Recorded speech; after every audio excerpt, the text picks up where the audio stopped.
great partner and good friend on station.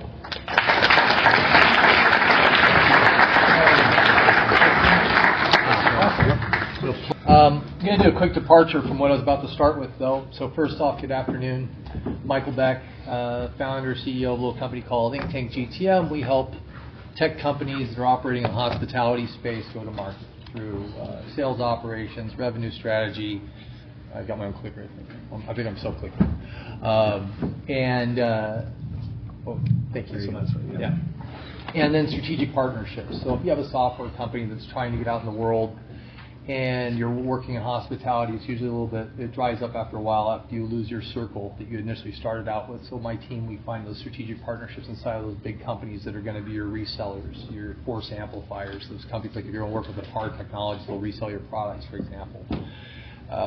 But my background is really, I'm a humble guy, high school grad, went to the military after I got out of school, wandered around the wilderness after I got out for a while, went to culinary school, became a professional chef, and then somewhere along the way I became a professional seller.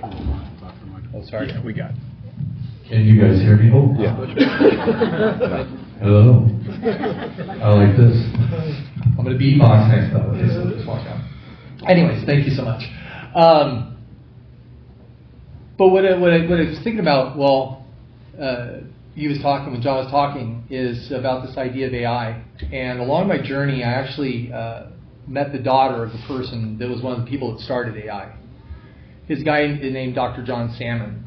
And John was working for the government at the time, and he was doing work for them, doing a thing called pattern analysis recognition.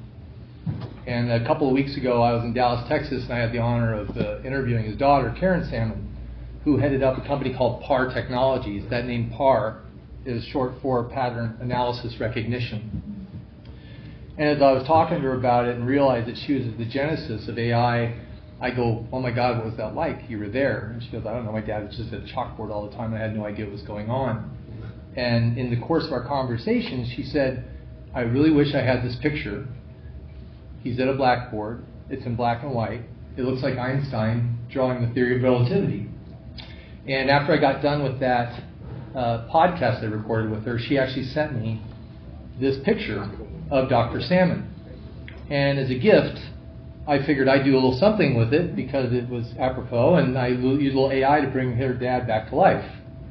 And so this is actually him doing his, my AI actually read the algorithm on the screen recognition to PAR Technologies. We've been pioneering intelligence itself, from chalkboard vision to the birth of AI. So as a gift, I did a little voiceover. I animated him, but actually you can hear the clicks of him touching the chalkboard with his chalk. It brought him back in the world. She saw him doing things that when he was vital, when he was doing his work, and he was a growing engineer and developing these applications for the military. And I thought this was a really neat thing to incorporate in this conversation. So it's a little bit of a departure, but that's right there. That's when it was born. That was the moment AI was born, right? We've had this thing around for a long time called computer learning. That is AI. We've just given it a different brand. It's been rebranded. You're hearing new brands about AI, also called, artificial. So AI is artificial intelligence, and there's another new branding for AI that was it. What? Gen yes. And so we're constantly rebranding things. We're rebranding our company. We're branding the things that we do. We're singing songs we've sang for years in a lot of different ways. And as I'm listening to the speakers here talk about what we're working on and AI, the common thread in all of this is we're trying to figure out how to work with machines. And we're people that are now working with machines that are complemented by machines. And these are the things that what I'm about to talk about are how we can work with this thing in a way that's going to complement our lives. That we could not just have this thing, this tool that we're using, but we have this little guy that's riding shotgun with us everywhere we go. And there's a real risk that we run as we do this to get really comfortable. When you were talking about your senior executives or your sales executives that are doing discovery in 10 minutes, that's knowledge gained but not wisdom earned. Right? How do you know your customer? How do you show you care? Will you dig into the details? I know the man back there in the yellow tie probably knows every little bit about me before he talks to me. Camp. He's camping out back there, right? And he's thinking about the best question to fire off to me next. I see him nodding with a big grin.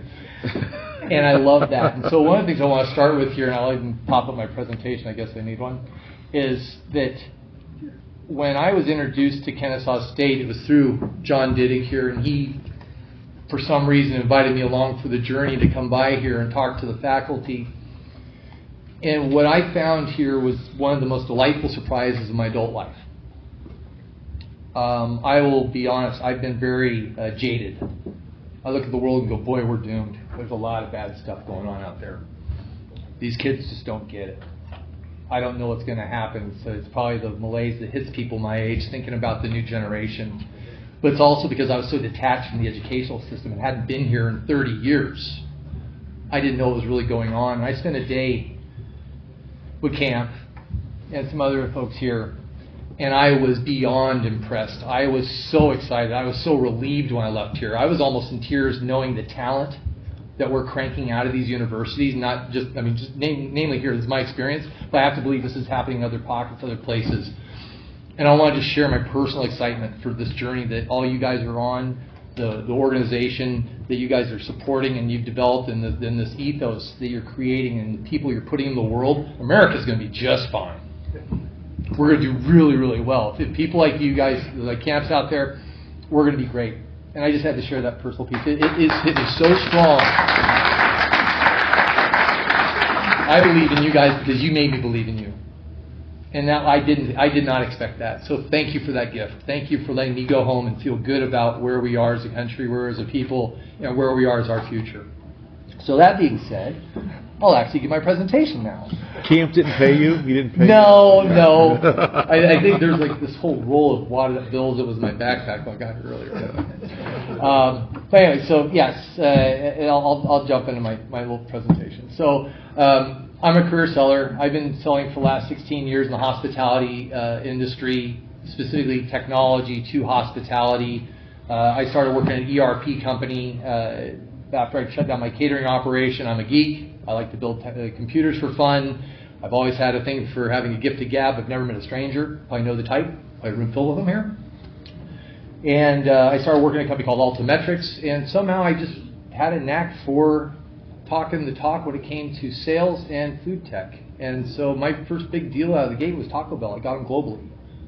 That's like, doesn't happen. That's just an anomaly, right? And it wasn't because I knew a lot about sales, and not because I knew a lot about my product. I was really excited about my opportunity. There's a lot to be said about authentic enthusiasm. You walk in the door with pride in what you're doing, what you're about to accomplish, who you're going to help, and have a sincere desire to help. Half your sale is done if you can connect with your audience, if you can make that authentic experience happen, if you can connect with them on a personal level. And a lot of what I'm going to talk about here is AI, but again, AI is only part of it. It's a tool in a box. It's a drill, it's a screwdriver, it's a hammer. It may be far more refined than any of those tools in your box you've ever had before, but at the end of the day, the special thing in here that's going to keep everybody's jobs is you. It's your heart, it's your soul, it's to be able to connect with somebody in the room. That's the best tool you have, and I know that's what you guys are teaching here. It's not just selling something. It's not slinging something at somebody. It's not just spinning up the GPT, let me learn about you. All right, I know everything about you now, but guess what? GPT hallucinates. I had a friend of mine, he runs a big company, he got invited to a podcast. And he's on the show, and they're interviewing him. And they started asking him all these very poignant questions, and the hosts were very proud of the questions they'd set up. And the first question was, well, tell me about that gaming company you started back in '82. I didn't work there. And then they went on, and they go, well, tell me about when you designed this. He goes, well, that wasn't me. And so half of the whole interview had to be edited out because none of it was right. So the first lesson there is check your facts, double check them. If you're making an assumption about somebody, especially somebody that holds the key to your deal, you better be darn right. Find somebody, make sure that it's right, verify.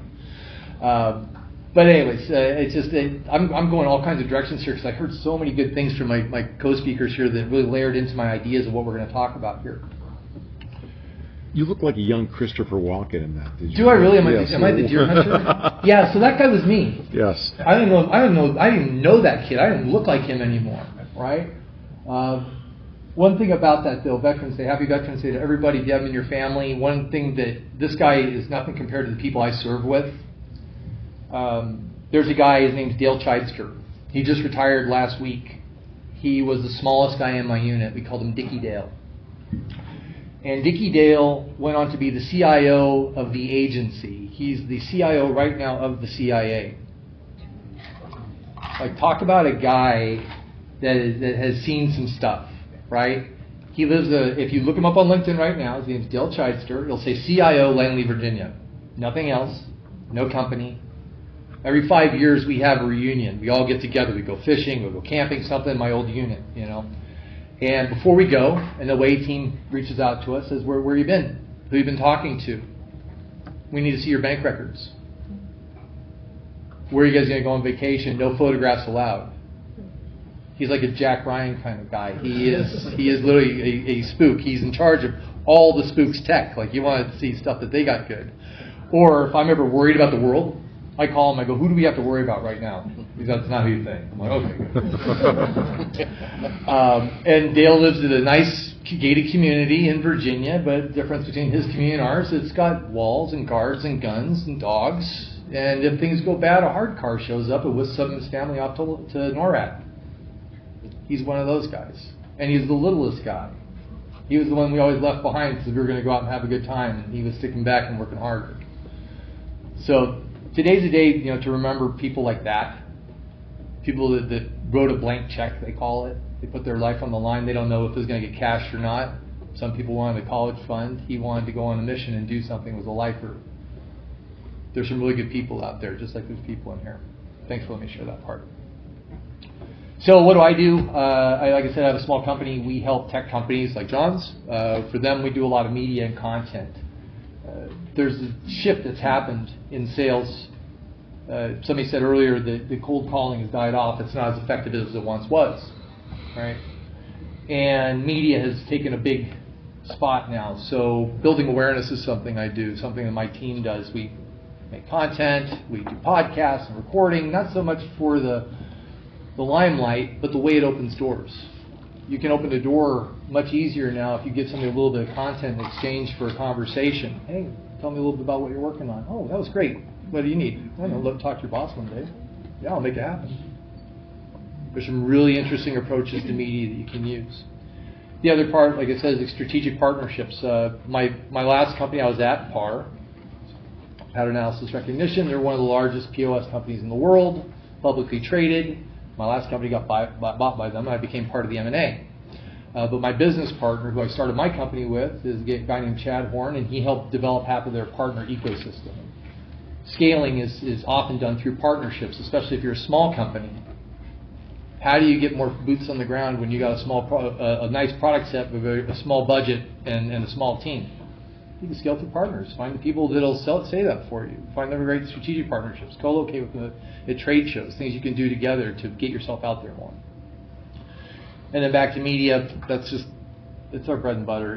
At first I started doing a lot of coaching and CRM work and revenue operations work, but we found out it was so much easier for our partners to be able to sell when they got their story down, when they're able to get that long and short form content. And the nice thing is in these companies, there's somebody that carries a camera all day long.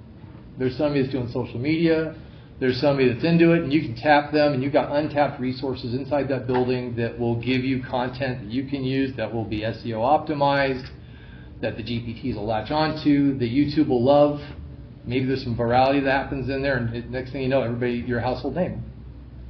I'm a veteran, so I think about things in war terms sometimes, and marketing is about softening the beachhead. Salespeople, the fighters, you're the ones that are going to come in and fight. But if marketing does it right, everybody knows who you are, knows why you're coming, and knows that the conversation is probably valuable if you set your message up correctly. That's what we do. So, practical magic of AI. That's what I'm here to talk about. Everything I'm about to share right now is something you can do right now on your phone. If you have a laptop with you, I invite you to join in the journey here. There's so many things. I'm sure I'll have 100% who's using ChatGPT or some version of the chatbot. Okay. And are you using it to write letters? Probably. Hard conversations with mom and dad, so you don't get it wrong, right? Maybe with your spouse. A lot of people start off immediately like, oh, I can write a form, I can make a letter, I can speed things up that way. I can make pictures of something funny. we started doing a lot of things with AI initially just to play with it and test the limits of what we can do. And the first thing we did as a team is we decided to get rid of the walls and have a enterprise license for our chat. So we had our tribal knowledge shareable.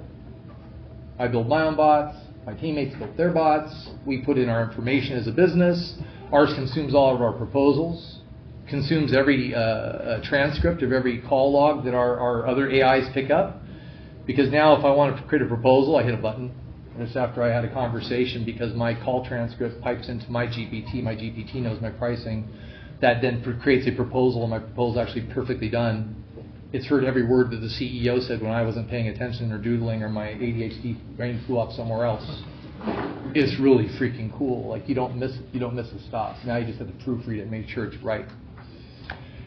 The way you can collaborate in these tools now is happening in a way that's so fast. At home, just on a personal basis, this little guy, that's Inky. That's my logo. If you look at my logo, it's just a little face, right? And when I first started doing it, AI couldn't create consistent characters over and over again. And for those of you old enough to remember color forms, which are just basically cut out stickers you put on another piece of plastic that would stick. That's how I actually made my characters at first. I'd tell AI, make me a robot that had a face like that, and it would make a robot, but it would never make the same robot twice, because AI has limitations on creativity and how it can stick to a template. And so what I do is I just tell it to make me a robot that had a black CRT screen face, because that way I could just cut out, literally in Canva, my logo and just stick it in there. And then I always had him winking. And that was always my little animation of my guy. And then later I learned some things I'll teach you here in a minute on to be able to recreate things that you can iterate on if you want to make a logo, if your guy's a penguin, if your guy is a racehorse, whatever that is, you can now have a seed image and proliferate dozens of them off. I have 1,500 different Inkies right now that I use in all my PowerPoint presentations, which is one of them here, that are 1980s genre, playing guitar, looking like Van Halen. There's literally 1,500 of them I've made already for different purposes and applications, and I can animate them all at will, because I can drop them into a Google Flow and tell it to play the guitar, do the thing, and it'll actually animate beautifully. I can make cartoons that are Pixar level, 5 minutes. That is awesome. Like, if anything you can want to do, you can create these things. And the beautiful thing about AI is, and some people said, well, it's going to ruin creatives. No, it's not. Creatives are still going to be creative, and the people that have the blunt instrument are only going to be able to do the things that the blunt instrument can do. So if you have creatives, they're going to make these things sing. They're going to make them outmaneuver everybody else, because they just don't have that gift. You still need a spark. You still need that thing that God gave you to make you special, that you can put into this to make this thing do something even more beautiful and have fun with it. So, here's the first part I want you guys to do. And you're probably already teaching this here, I'm not sure. But I just saw a speaker when I was in Dallas at a thing called the Prosper Accelerate Conference. And his whole presentation was about the shame of creating AI products or writing with AI. And so he went down the thing of his shame-o-meter. So if you have an AI that answered your emails, is that a high degree of shame or a low degree of shame? Low, right? I'm answering something. It's not a love letter, my beloved. It's, hey, here's something transactional. You need to know this thing. No problem, right? Now you write a blog. And you post it, and it was all by AI. Where's your shame? It should be about halfway here, all the way, yeah, right around here, right? Anything after that, you should probably start getting some shame if you don't give it credit, because you have a co-author now. And that co-author, I think, Scott, yours is Skunky, right? Mm-hmm. Mine is named as Inky. I don't know why I'll end with a Y, but yeah, Inky is my co-author. And so I've now given Inky a byline. I write 3 newsletters every week. There's no freaking way I could pull that off without him. Right? And so Inky is my byline. I let people know I wrote this, but I was helped out by Inky. And it's okay to give credit to it. The moment you lose credibility is the moment you pass it off as your own work and people sniff that it's AI. Really? That's 50 paragraphs, bro. You did not do that on your own, right?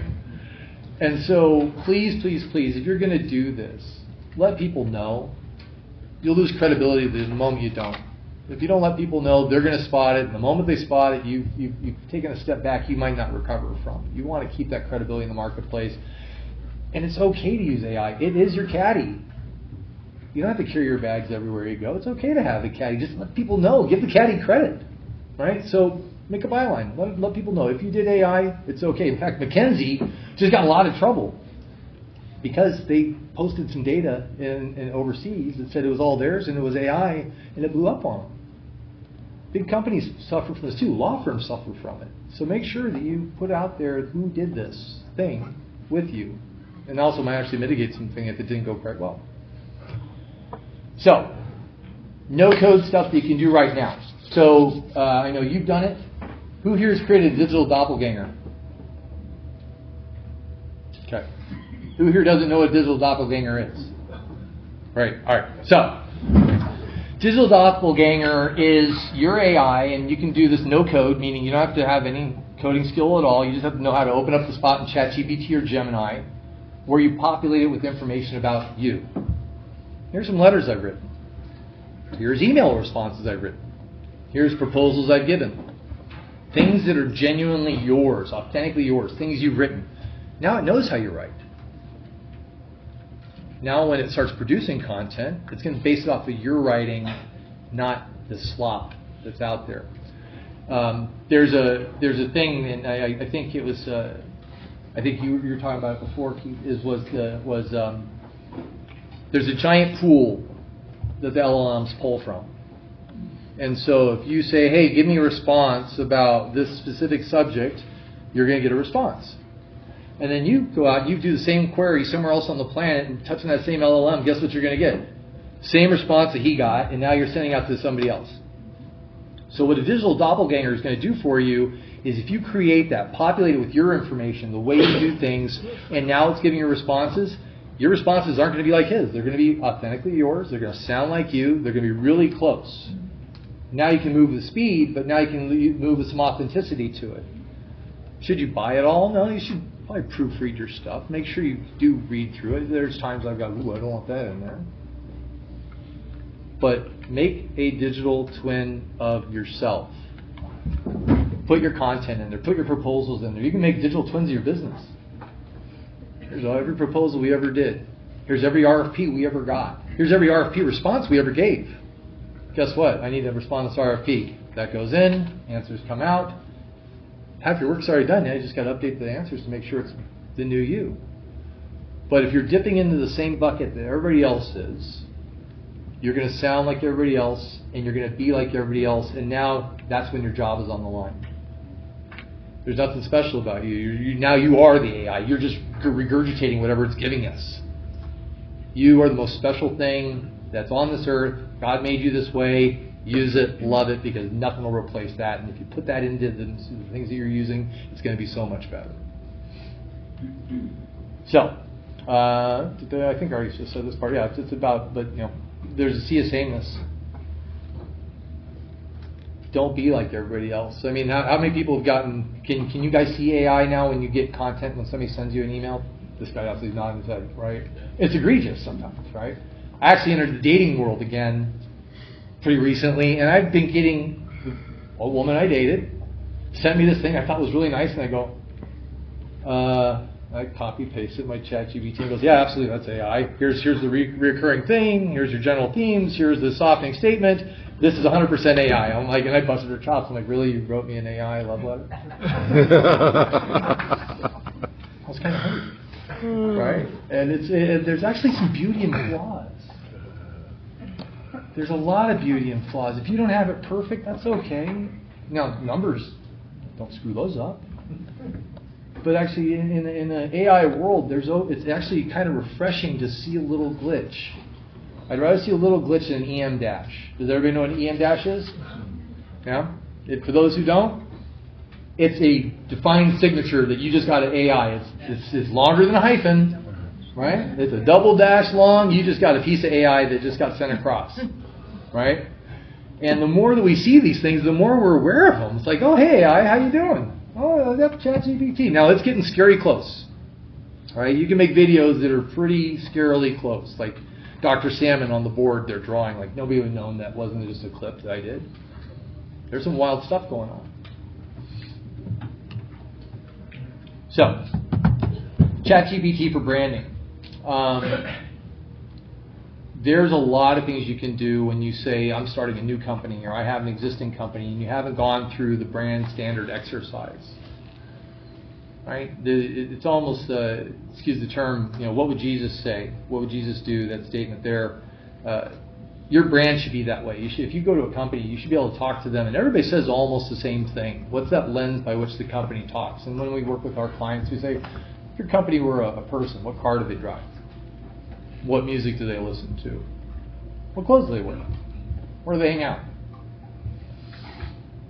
If you create a persona for your business, everybody knows that guy now. And they kind of start knowing how that guy or gal would talk, or that person would talk. And so AI does a really good job of that. You can say, tell me a little bit about my company. Now, what we did as a practice is we went through and we had people on our team say the same question: how they dress, how they talk, car they drive. And they came up with this little bit homogenized view of this kind of hipster doofus that acts a little bit like me, a little bit like my business partner.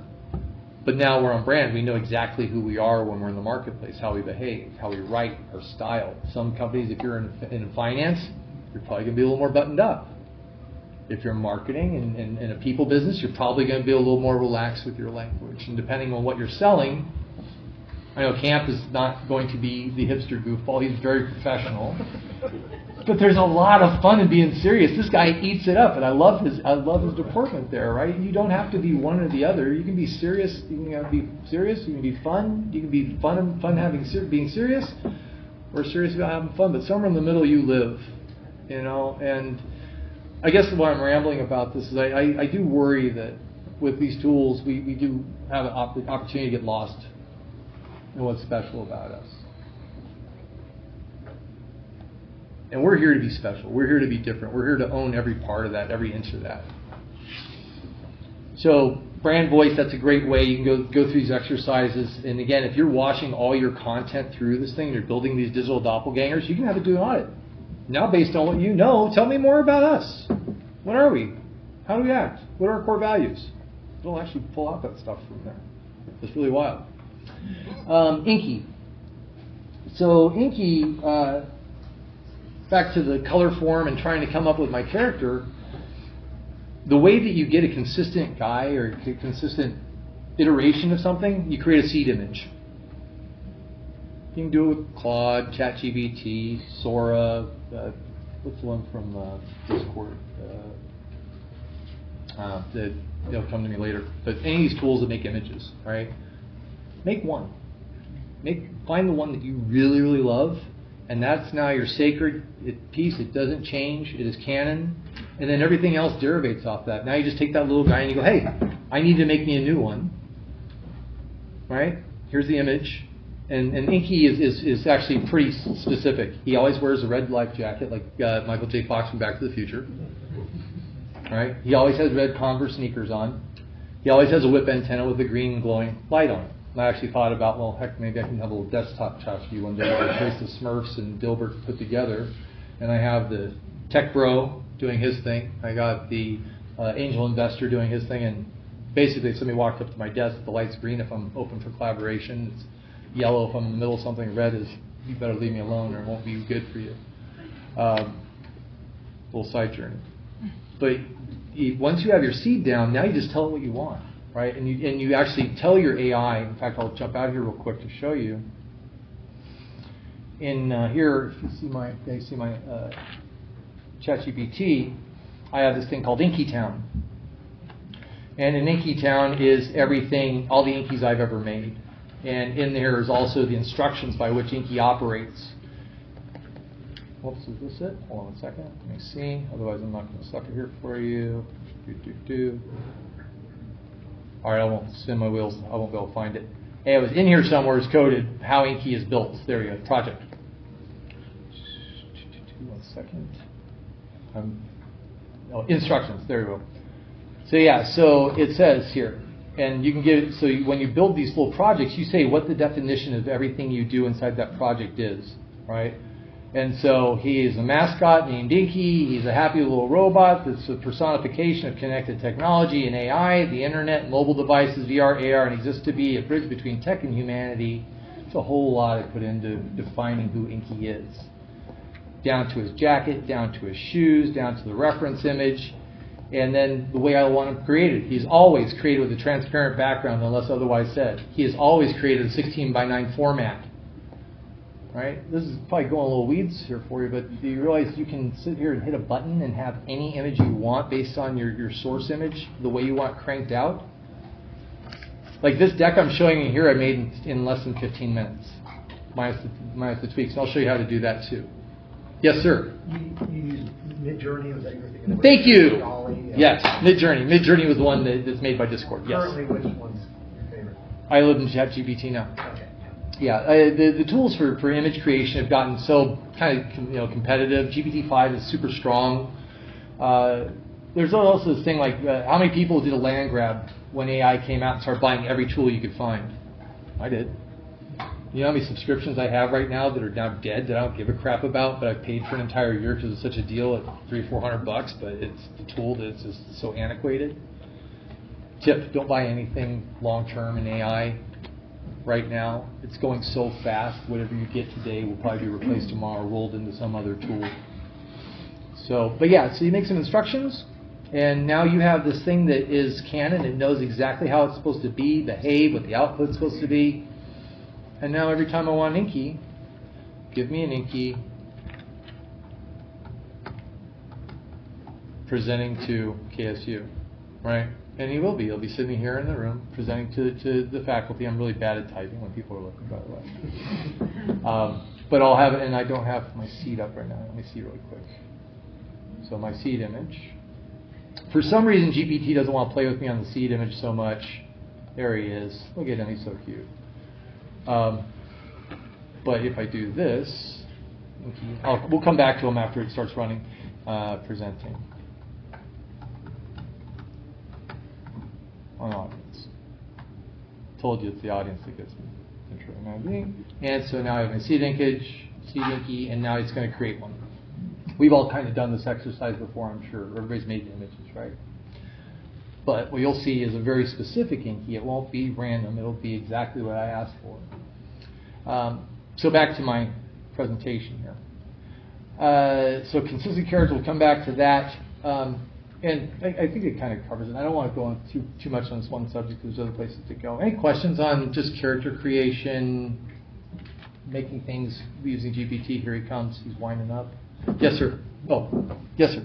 I got two. You first. And you're doing all this in ChatGPT? Yes, sir. Okay. Yeah, at least that one. Was it Mason? Yes.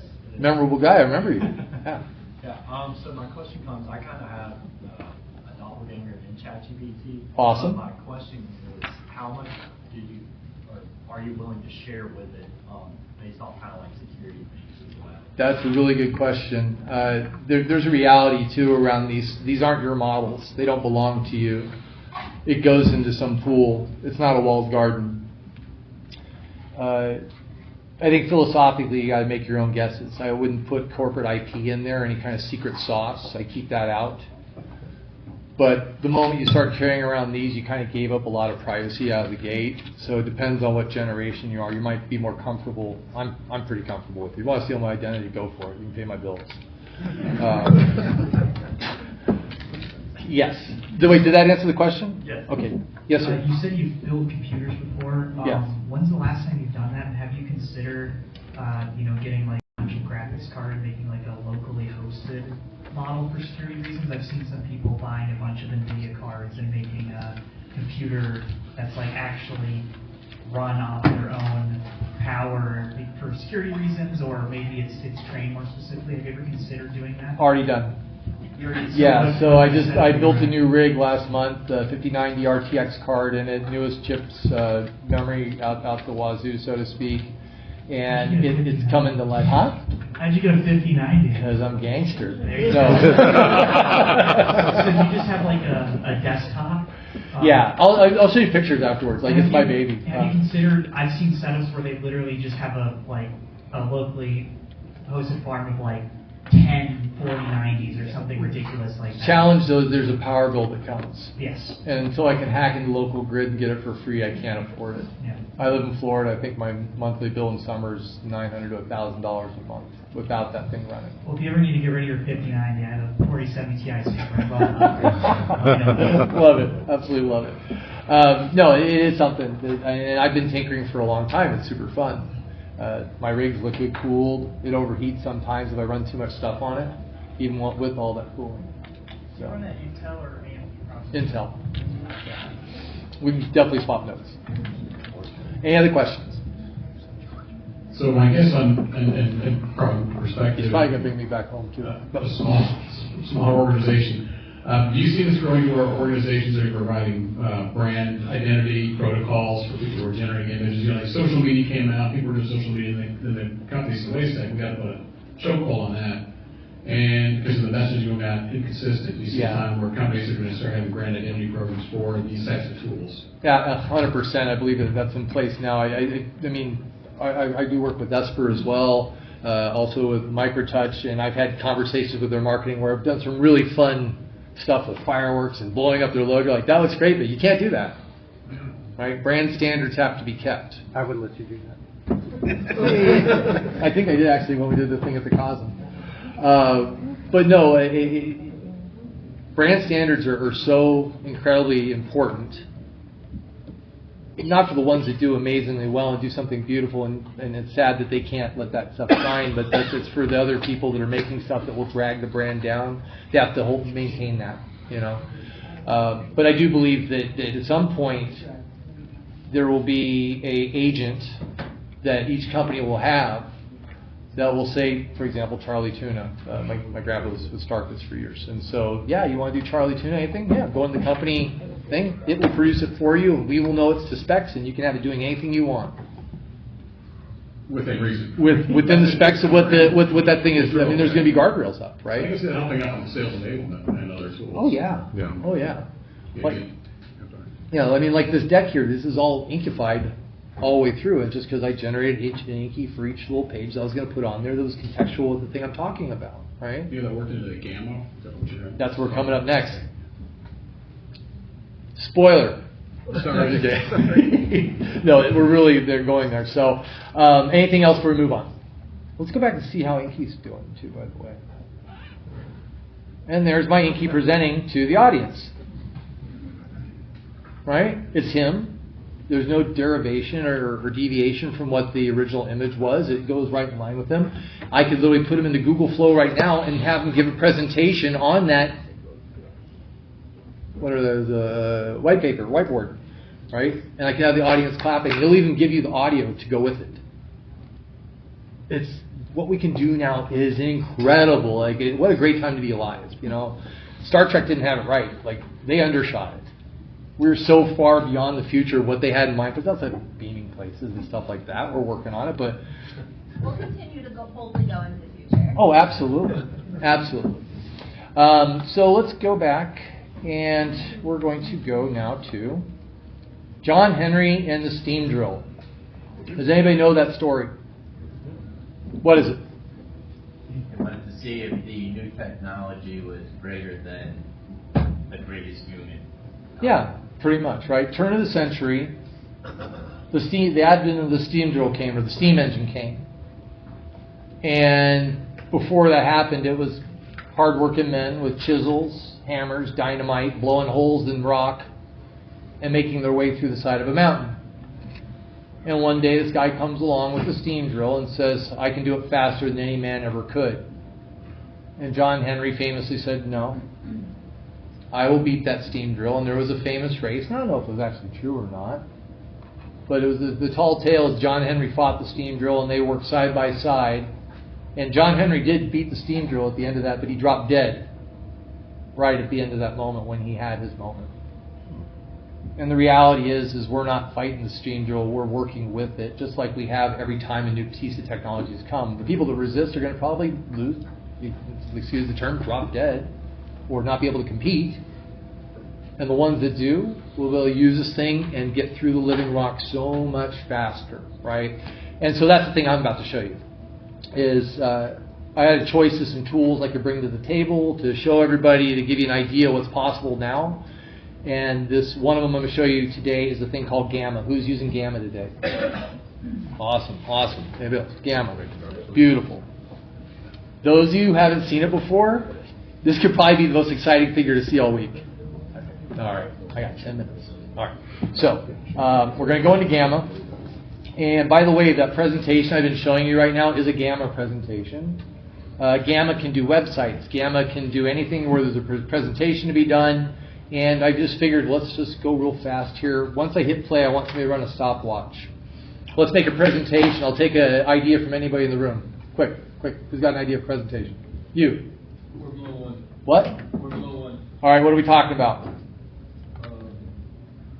Ferrari winning. All right, so we're going to do Formula One, a presentation. How about a presentation to Formula One?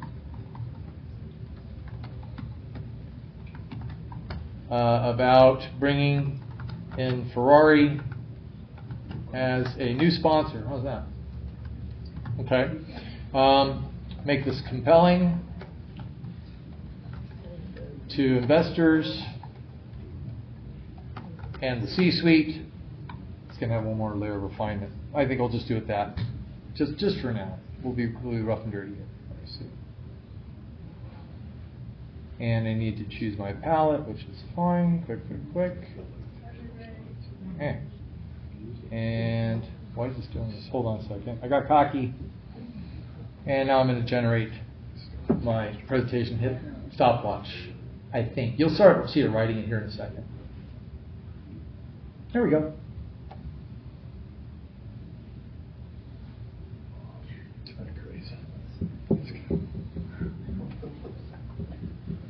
The future's now. Well, I have a question. Yeah. So a lot of colleges will look for AI as far as admissions go. Yep. So would this get flagged? Something like this? Absolutely. Yeah.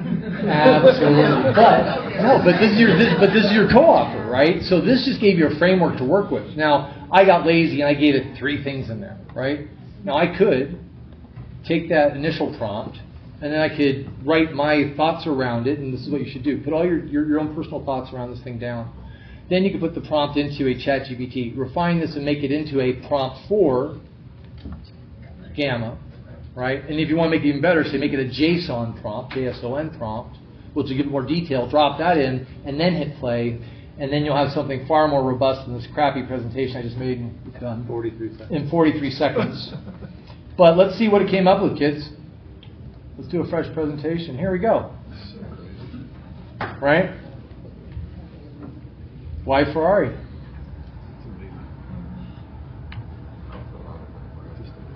Okay, the illustrations, the narrative. Q2 225 sponsorship and commercial revenues surging, powered by lifestyle, brand expansion, and racing operations excellence. 6.5 billion invested in capital expenditure since IPO, demonstrating unwavering commitment to innovation and sustainable growth. That sounds freaking good, right? And they always say don't try something on stage you haven't tested. I didn't test this. I just wanted to see what would happen. I'm okay with a little cringe.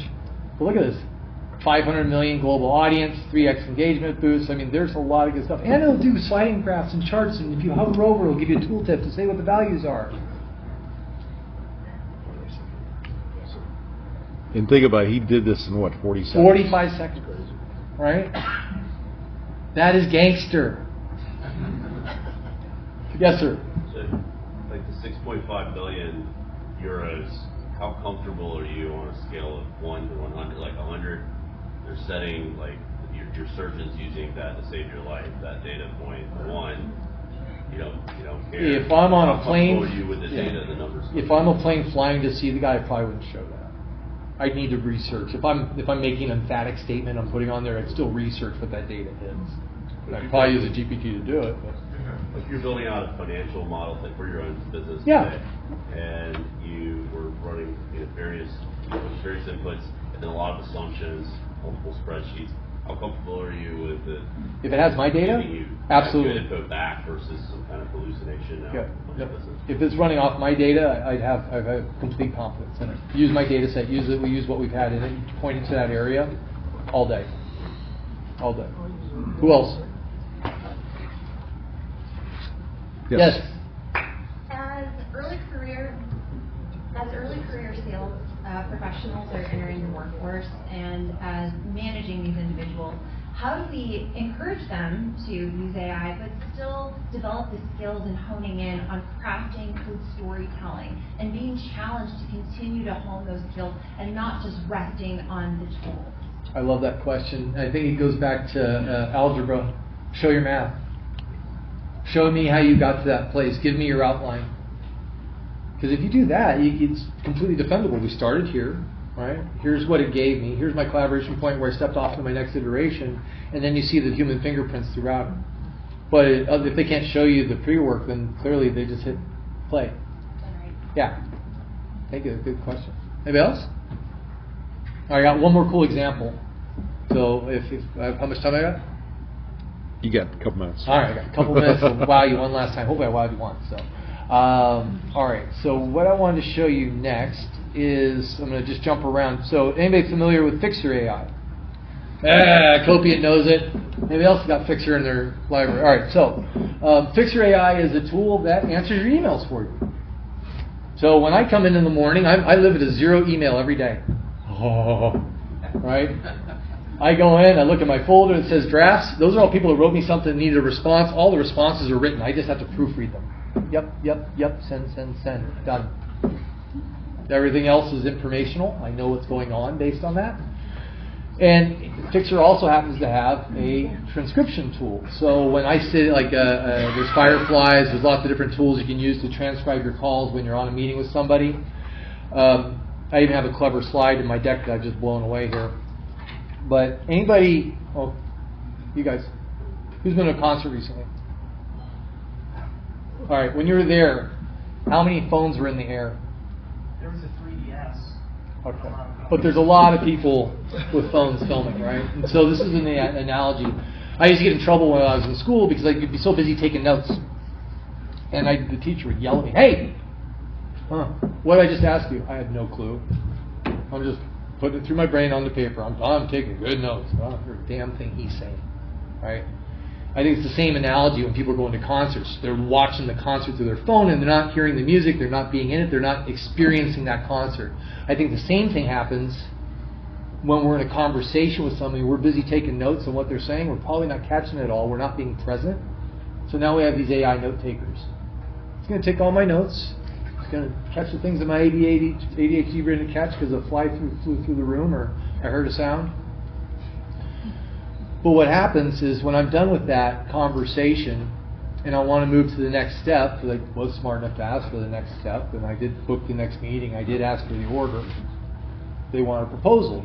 So here's what I'm going to do, a proposal, and I'm just going to wing it. So this is a call I just had. I asked for permission to be able to use this. I said sure, so I'm going to copy the transcript, which is the call log, right?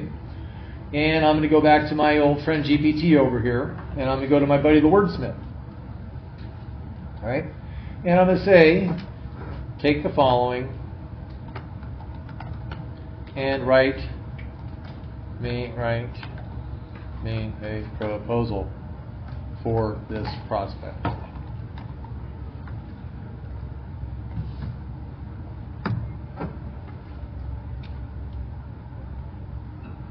And now it's going to write me a full proposal for this prospect. And it'll present it to me.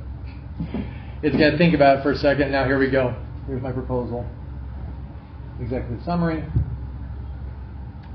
Heard everything they're about. Looked up their websites. In fact, as this is doing this before I get on a call, my pre-call discovery is I'll see every email in there. I already wrote a scraper that looks at my calendar.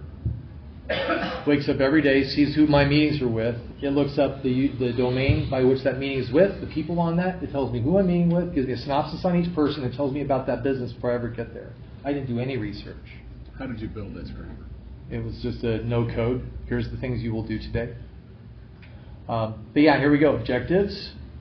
pipeline creation, awareness of scale, event ROI, the compounds. It's giving me everything I need for my proposal. The plan, what we're going to do, 4 to 6 weeks, like you're getting a sense. Now, if I sent this out to my client, I'd be a complete jerk. I need to proofread it and make it mine. But it sure did all the scaffolding and a lot of the heavy lifting I would have had to have done to get here. And most people just copy the good proposal and plug some stuff into it. What if it was new every time? What if it heard everything that your prospect said? How powerful would that be? Oh, he caught that? That's amazing.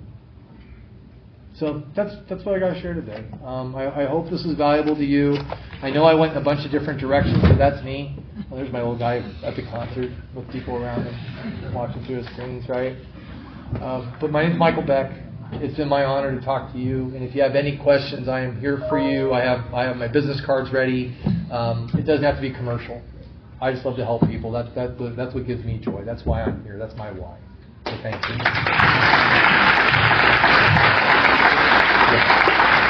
So pretty cool stuff. Did a lot of you even know this existed?